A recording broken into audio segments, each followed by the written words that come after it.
Intelligence is defined as the mental quality consisting of the ability to learn from experience, solve problems, and use knowledge to adapt to new situations.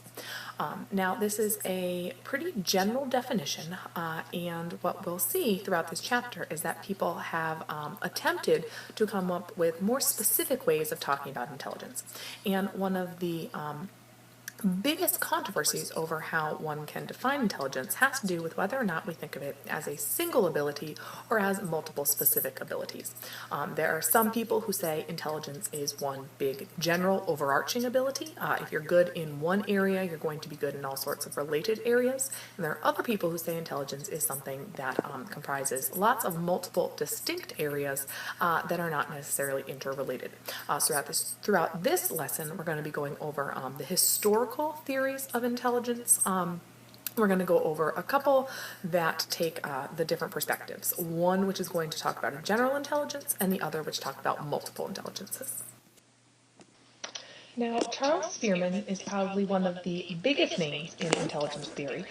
You can see him, I believe he's right above me right now. And what he came up with was this thing called general intelligence. Now, a little bit of background on Spearman. He started out as a philosopher. He actually studied under Wilhelm Wundt, who, if you remember, was the first person to start a psych laboratory, open it up in Leipzig. He actually started an entire kind of psych school and a department there. And so Spearman got an introduction to psychology in kind of scientific sense, but his strength lay in looking at the philosophy and kind of the statistics behind a lot of psychological stuff. And so when Spearman started studying intelligence, he went about it kind of through a philosophical and statistical perspective. And what he did was he started to look at intelligence test results and the way that people responded to when they would be taking intelligence tests. And what he found was that if he performed factor analysis on their responses, a lot of the items all seemed to be linked together. And so he came up with this idea that there was a single underlying factor that kind of drove their responses on a lot of the answers. And he called this factor the G factor. G standing for general or general intelligence.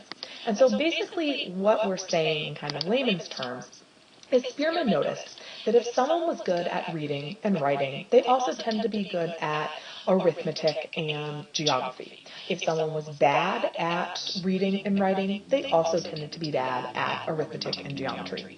And so he noticed that people's abilities seemed to move together in the same direction. And so he said the reason why they did that was because intelligence was one single unified thing. You couldn't break it up into multiple components.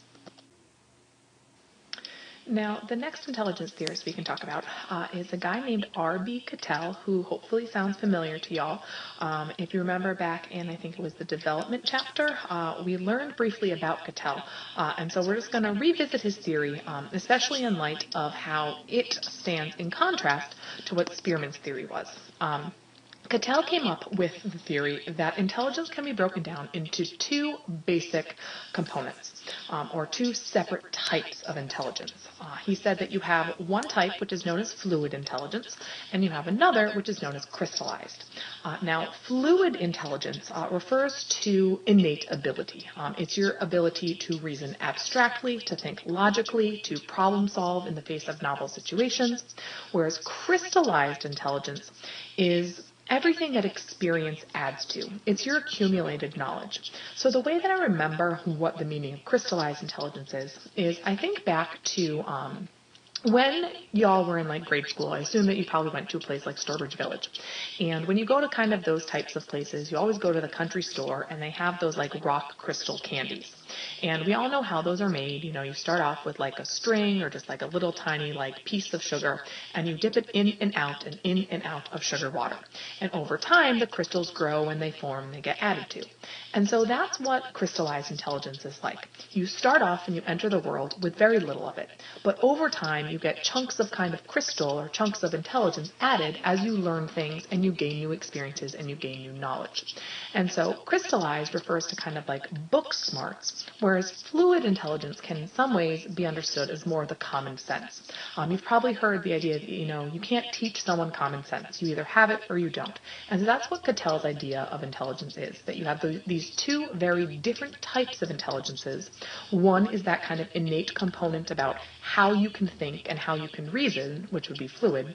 And then you have crystallized, which you can teach someone and you can learn. It's all of the information you pick up in a school setting through interactions with other people. It's all the stuff that experience teaches you over time. So someone who disagreed with Charles Spearman's idea of a single unifying intelligence factor was a guy named L.L. Thurstone.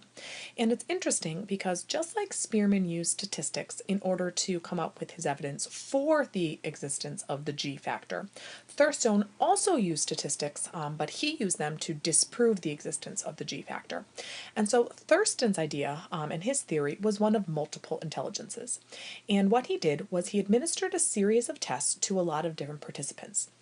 And he gave out over 50 different types of tests. And so he got a whole lot of results back.